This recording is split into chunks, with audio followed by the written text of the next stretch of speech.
I brought home the donor truck, and some of you may be asking, why are we parting out this gorgeous brick nose? Well, first of all, it's a brick nose. Nobody's restoring brick noses, not many anyway. Secondly,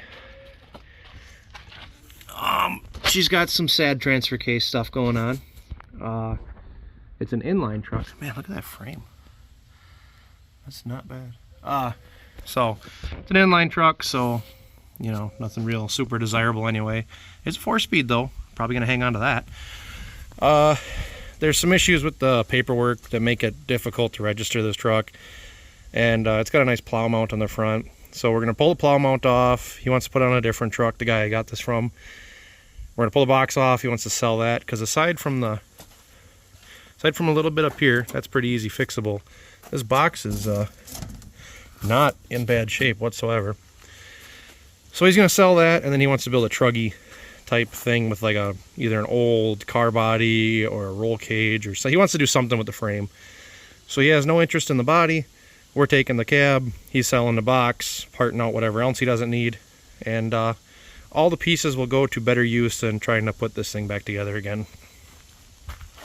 And by, you know, good use, I mean my rusty junk. So yeah, let's get to stripping this thing apart. Alright, so yeah, we're pulling the cab currently. I cut the e-brake cable, but not back far enough, so it's still bound up. So Wyatt's gonna finish cutting that, and it should be ready to come off. Anything else?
That's mine, I need that. So it's not as good as I had hoped, but there's enough there that I feel like we can patch this back together. Still 1,000 times better than a Bronco over there. But yeah, now I can fix that. Alright, now that we've got it strategically and safely set on this trailer here, we can yank the seat out of it, fold that carpet out of the way. We're going to patch this up here, and then I'll probably start ripping the body off the Bronco. Alright, so we've affectionately named this Bronco, or the Bronco, Patchy, long before this. And I was kind of worried with changing the cab that its name wouldn't make sense anymore, but not too worried about it anymore. I got these patches finally massaged in here, so now I'm going to weld all this up solid, because this is structural, I guess, because that there's that brace that runs underneath here that the body mount is part of. That's going to get tied back into this stuff. So this is all going to get welded up solid. I'll grind this lip down right here smooth. And then I got to probably tip it on its side or something. I don't know. And then figure out what I'm going to do with that body mount. So yeah, let me burn this in, and then we'll go to the bottom. Alright, now I've got her safely up on the hoist. And we're going to be dealing with this now.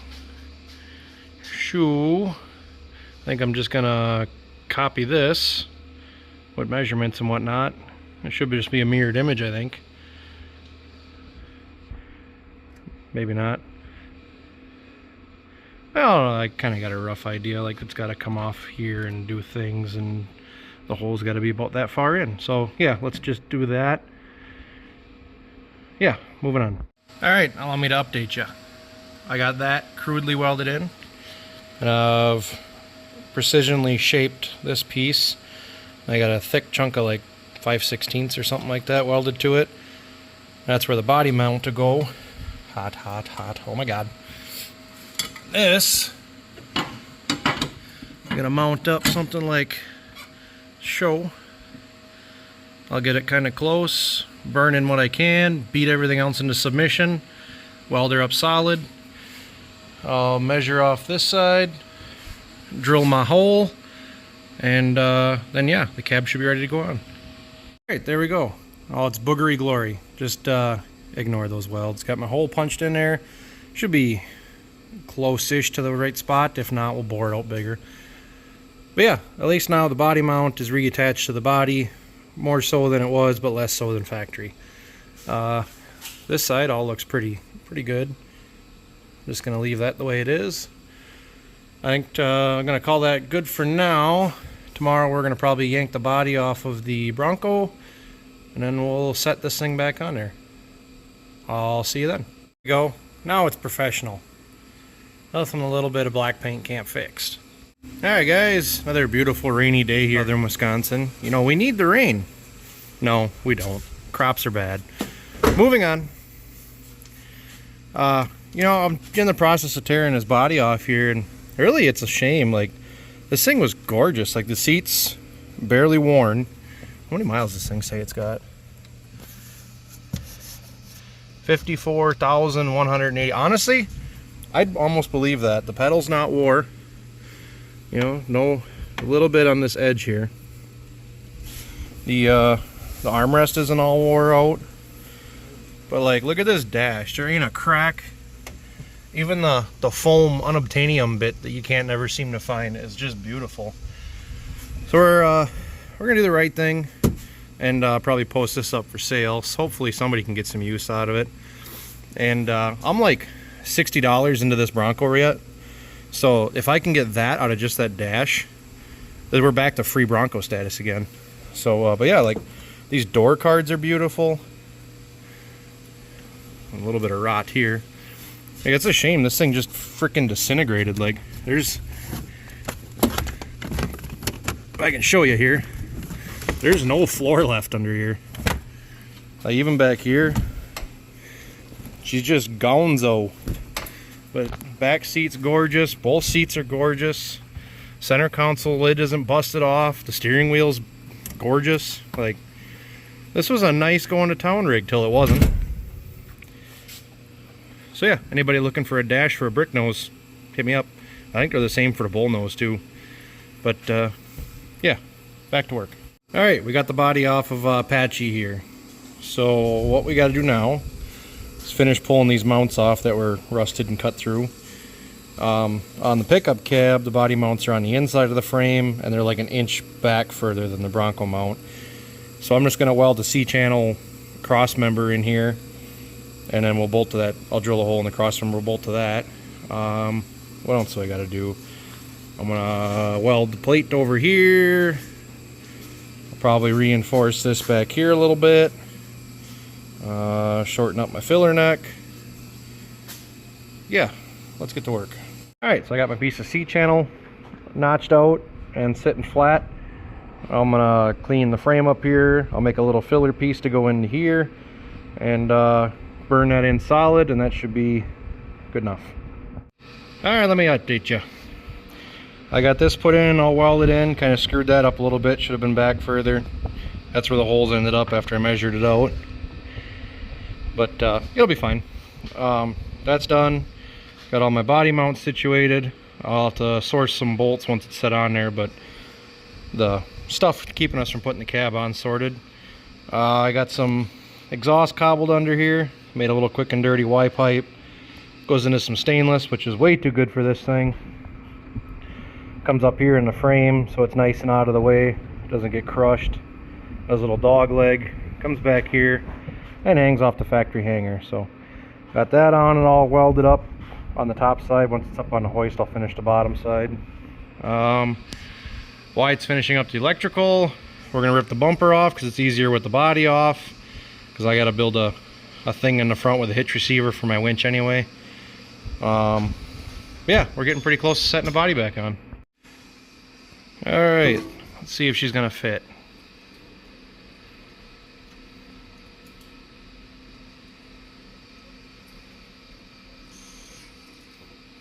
Everything look good up there yet? We gotta shove it back at all? I want to go back.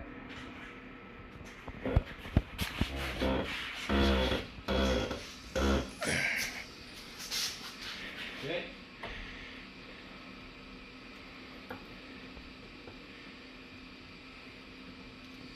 Alright, hold up, steering rod and brake master.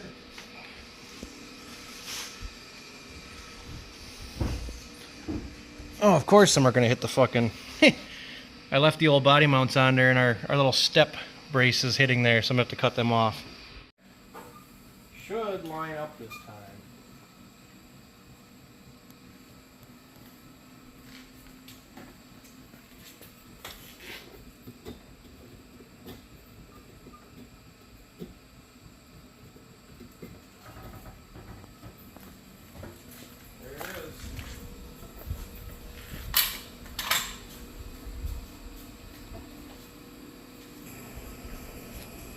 Alright, there you go. Cab's sitting back on it.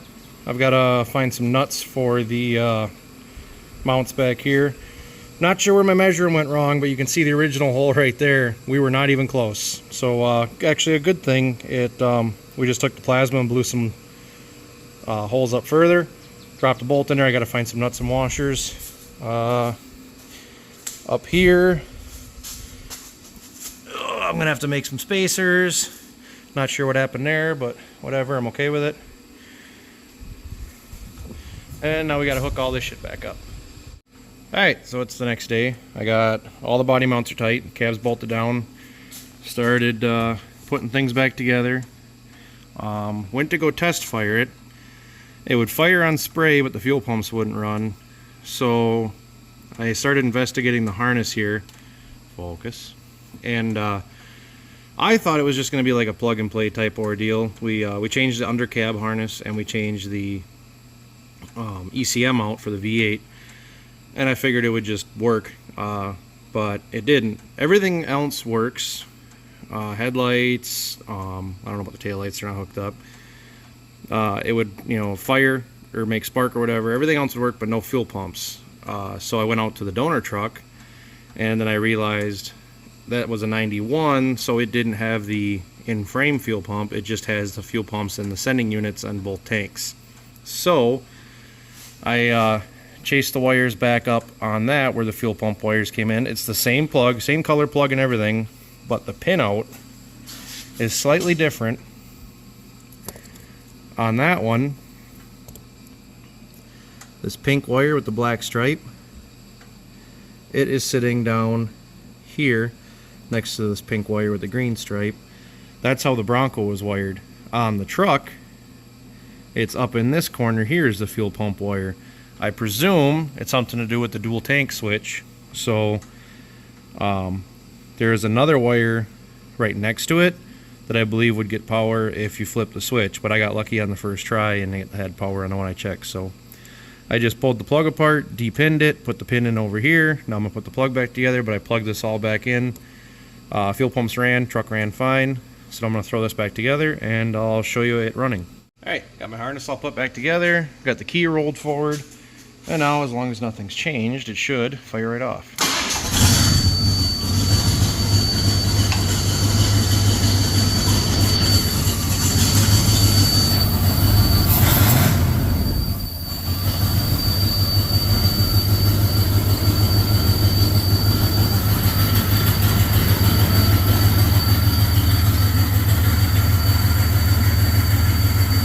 Alright, so now that it runs, I'm going to top the coolant off, finish putting the air intake on. There's a couple other things to button up. Then I got to figure out what I'm going to do for shift linkage. So, focus. There we go. So originally, you know, it would have had the bar here that rotated on the steering column. Well, I don't want to change the steering column because the other one was super fucking sticky. Also, the mount on the frame is about rotted through because that goes down to like a pivot, and the pivot on the frame is about rotted out. And I don't like these linkage style shifters because when these old trucks, you know, are flexing out, then it does weird stuff like throws it neutral on you while you're climbing to the top of the hill. So I want to probably convert it to a cable style, but I'm gonna have to go get some junkyard parts for that. I don't have time for that right now, so we're probably gonna cobble something together temporarily. Yeah, let's quit jabbering and get some work done. Alright, so we got the interior cleaned out, got the seat bolted back in. How nice this seat is. I even noticed this too. Look at the headliner in this thing. Like, it ain't even got a droop in it. This is gonna be one of the nicest trail rigs around. Anyway, moving on. So got my temporary start button here. That was in the truck because this steering column's also messed up like the Bronco. So this was already in here, just kind of like taped up here. I'll install that more properly later on, but yeah, for right now that's gonna be good enough. And let me show you what I got going on down here. So this is the original linkage rod that would have came from the steering column down to that Z-bar thing, and there's a short rod that goes back to the transmission. So this I just took because it's got the same, it's like a spiky stud with a notch in it. It just snaps into like a rubber bushing. It's the same up top as it is on the transmission, so I just took that, bent it around a little bit, snapped her into the transmission, and now I can kinda, well, maybe might make a liar out of me. There, I can kinda shift from inside to cab. This is extremely semi-temporary because I need to get this thing out of here because I've got other work to do on someone else's car. So yeah, let's see if we can back this thing out of here and hopefully control that shift linkage and not send it hurtling into the lift or something. So yeah, let's see if we can drive this thing.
Alright, there it is in all its glory. Runs and moves under its own power again. Ooh, can't believe I left that back there. Anyway, I left all kinds of stuff back here. Anyway, that's going to be it for this time. Next time, we're going to be swapping the transfer case out for a manual transfer case because this one's got the electro-digital shift and I don't like it. I'm probably going to build some kind of, I might put my toolboxes back on like I did on the Mule. We'll see. I might want to build like a hoop or something too. I don't know. Depends on time permitting. We're going to trim this bumper down for sure. What else? Oh yeah, we're going to build a little bumper thing up here with a hitch receiver on it for the winch. Mount the push button correctly. Get a proper shifting thing sorted out. Probably gonna have to ditch the steps because I noticed They're awfully close to the tires, and when you're bouncing off rocks, it's going to meet real fast. So yeah, we'll probably ditch the steps, and there's a bunch of other little stuff I'm sure I'm forgetting. But yeah, that's it for this time. If you want to see us finish this and then take it out to Apple Valley and romp on it, go ahead and subscribe down below. Other than that, I'll see you next time.